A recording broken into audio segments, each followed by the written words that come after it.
Hello दोस्तों, आज की वीडियो में हम बात करने वाले हैं कि हम अपनी जो ट्रेडिंग जर्नी है उसे कैसे बेहतर कर सकते हैं। तो आज मैंने जो चीज़ें सीखी हैं उन्हें आपके साथ शेयर करूंगा ताकि आप लोगों को हेल्प मिल सके और आप भी अपनी ट्रेडिंग जर्नी को बेहतर बना पाएँ। तो सबसे पहले आप लोगों को मैं कुछ पॉइंट बताऊंगा जिससे कि आप अपनी ये सीख सकते हो कि ट्रेडिंग जर्नी में बहुत सारी चीज़ें होती हैं जो हमें एक साथ नहीं समझ में आती हैं, लेकिन हम धीरे धीरे कुछ नया हर दिन सीखते ज़रूर हैं और कुछ गलती करके सीखते हैं, कुछ ऐसे काम करते हैं जिसकी वजह से हमें कुछ नया समझ में आता है। तो सबसे पहले मैं जो भी आज सीखा हूँ वो आप लोगों के साथ इसलिए शेयर करूँगा ताकि आप भी अपनी ट्रेडिंग जर्नी में काफ़ी ज़्यादा इम्प्रूव कर पाएँ और कुछ सीख पाएँ नया जो आप नहीं सीख पा रहे हैं। तो सबसे पहला जो पॉइंट है वो ये है कि जब हम मॉर्निंग टाइम में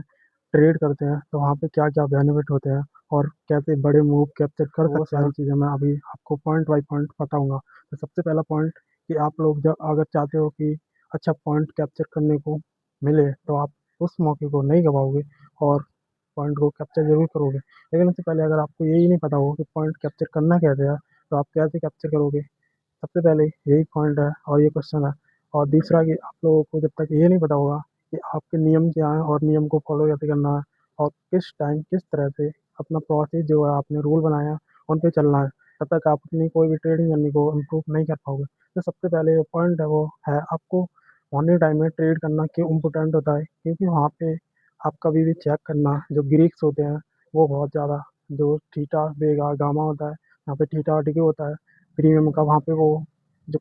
थीटा होता है वो बहुत कम होता है, जिसकी वजह से जो प्रीमियम होते हैं मार्केट के साथ अच्छे खासे मूव कर पाते हैं। लेकिन यहाँ पे जैसे जैसे टाइम बढ़ता जाता है और वैसे वैसे जो ग्रीक में जो थीटा वेगा गामा होता है तो असली जो थीटा होता है उसका भी जो थीटा जो होता है जैसे -60 -67 ऐसे बढ़ता जाता है। और इससे जो प्रीमियम होते हैं जैसे पुट साइड का प्रीमियम है तो उनका जो थीटा है वो अलग होगा और कॉल साइड के जो थीटा है वो अलग होगा। तो दोनों के जो थीटा बढ़ते जाते हैं तब वहाँ पे क्या होता है कि जो प्रीमियम होते हैं वो मूव करना बहुत स्लो करता है। अगर मार्केट थोड़ा भी नेगेटिव जाता है तो वहाँ पे जो प्रीमियम होते हैं वो बहुत तेज़ी से डाउन आते हैं, जिसकी वजह से अगर आपने कोई भी प्रीमियम बाई किया हुआ है तो वहाँ पे लॉस होने के चांसेस बहुत ज़्यादा बढ़ जाता है। तो सबसे पहला तो कारण यही है लॉस बड़ा होने का कि हम जब भी ट्रेड करते हैं तो वो गलत टाइम पे करते हैं, जिसकी वजह से वहाँ पे बहुत बहुत ऐसा भी होता है कि जो मूव होते हैं वो सुबह के टाइम और एंड के टाइम पे होता है। और जब हम ट्रेड करते हैं तो बीच में ट्रेड करते हैं, ना तो मूव होता है और ना तो वोलेटिलिटी होती है प्रीमियम में, और ना ही मूव ज़्यादा मतलब जो मूव होता है प्रीमियम का वो ज़्यादा अप डाउन नहीं होता है। इसकी वजह से क्या होता है हम बीच में जब एंट्री लेते हैं तो वहाँ पे जो कैंडल्स बनती हैं मार्केट में वो एकदम रेड रेड नहीं बनेगी और ना ही ग्रीन ग्रीन बनेगी। तो वहाँ पे जो बीच में जो कैंडल बनती है ना, जैसे डोजी कैंडल हो गई और स्पिनिंग टॉप कैंडल हो गई, तो वहाँ पे क्या होता है आपने जैसे कोई प्रीमियम बाई किया हुआ है तो वहाँ पे वो कैंडल आपका स्टॉप लॉस खा लेगी। और अगर आपने अपना टारगेट नहीं बुक किया तो आपका टारगेट भी खा लेगी और आपका स्टॉप लॉस भी, और आपके कैपिटल में से जो भी हिस्सा है वो भी ले लेगी। तो इससे बहुत ज़्यादा लॉस होता है। तो सबसे पहला यही रीज़न है कि प्रीमियम जब भी स्लो मूव करता है तो उसका ग्रीक्स में जो थ्री थर्टी होता है वो बहुत ज़्यादा हो चुका होता है, जिसकी वजह से वो बहुत ज़्यादा प्रीमियम मूव नहीं कर पाते हैं और थोड़ा भी मार्केट नेगेटिव जाता है तो वो बहुत तेज़ी से डाउन की साइड आते हैं। तो यहाँ पे पहला पॉइंट यही है कि आपको जब भी ट्रेड करना है तो मॉर्निंग टाइम में करिए, ताकि 9:30 से 11:30 बजे के बीच में वहाँ पे इतना ज़्यादा ग्रीक्स में जो थीटा होता है वो उतना डिके नहीं होता है, जिसकी वजह से अच्छी खासी आप मूव कैप्चर कर सकते हैं। लेकिन अगर आप उसके टाइम बाद कुछ टाइम बाद ट्रेड करेंगे या 11:30 11:45 के बाद, तो आपको वहाँ पे बहुत तेज़ी से जो प्रीमियम आप खरीदेंगे अगर थोड़ा भी निगेटिव गया तो वहाँ पे आपको लॉस होने का चांसेस जो है बहुत ज़्यादा बढ़ जाता है। तो आपको जब भी ट्रेड करना है तो मॉर्निंग टाइम में करना है। और दूसरा एक पॉइंट ये है कि आपको जब भी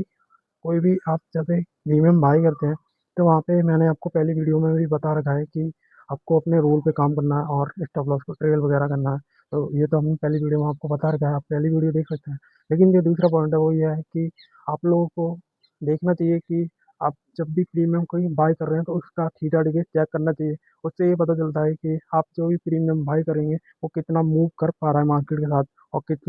कितना बढ़ता है कितना घटता है। तो इससे आपको अच्छे से चीज़ें क्लियर होंगी। और जब आप कोई जैसे आपका सेटअप है सपोर्ट रेजिस्टेंस से और है, और आपका दूसरा सेटअप और कोई जैसे आप कंफ्यूजिंग में है दूसरी चीज़ों को देख के, तो अपने सेटअप पे नहीं कम कर पा रहे हैं तो इससे क्या होगा कि आपका माइंड क्लियर नहीं होगा और कंफ्यूजिंग में ही रहेगा। तो आप लोगों को सिंपल प्रोसेस है, अपने नियम पे काम करना है। और मैंने जो बताया था ट्रेड में सुबह के टाइम करना है, क्योंकि वहाँ पे ग्रीक्स में जो कीचड़ की होता है वो बहुत कम होता है, और वैसे समय के साथ साथ धीरे धीरे वो बढ़ता चला जाता है, जिससे क्या होता है प्रीमियम में जो मूव होता है वो बहुत स्लो होने लगता है, और वहाँ पे जब आप कुछ टाइम के बाद बाई करेंगे तो वहाँ पे बहुत तेज़ी से लॉस होने के चांसेस बढ़ जाते हैं। तो यहाँ पे मैं यही पॉइंट बताना चाह रहा था, जैसे आप लोगों को काफ़ी ज़्यादा हेल्प मिलेगी अगर ये अप्लाई करते हैं तो। और अपने हमेशा प्रॉफिट पे रिस्क लेना है, ना कि कैपिटल पे। तो मिलते हैं नेक्स्ट वीडियो में, तो आप लोगों को अच्छे से ये समझ में आ गया होगा। तो लाइक कमेंट सब्सक्राइब कर देना, और मिलते हैं नेक्स्ट वीडियो में, तब तक के लिए bye bye. on hums like a subtle